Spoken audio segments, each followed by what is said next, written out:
In this example, we want to match each graph of f with its corresponding derivative graph. So looking at our first graph for f, notice that we have a couple interesting points. We have a min and a max.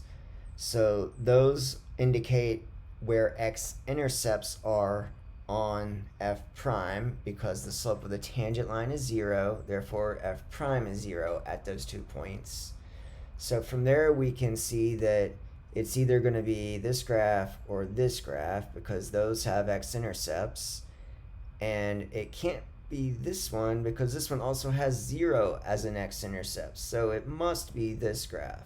And we can also confirm that by looking at where it's positive and negative. Here, the slope of the tangent line is negative, starting on the left and going to this first x-intercept. So that means it's below the x-axis over here, and it is. It's below the x-axis until you hit the intercept, and then it becomes positive. And it's positive because the slope of the tangent line, going back to the original, the slope of the tangent line is positive. So we know that these two are connected. Next, we'll look at this graph. Notice this graph has some sharp corners in it, meaning we cannot take the derivative at that point. So there's going to be some discontinuity issues with the derivative.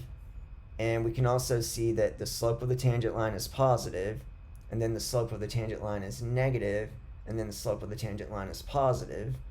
Again, positive, negative, positive. So these match up. In this graph, notice we have a minimum. So we know that f prime has an x-intercept at 0.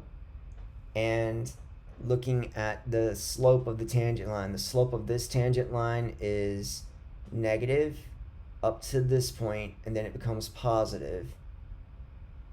We only have the one x-intercept, so it must be this graph.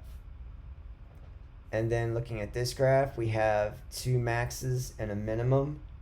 Those indicate where x-intercepts are on the derivative. And notice here we have 3 x-intercepts, so this one must be here.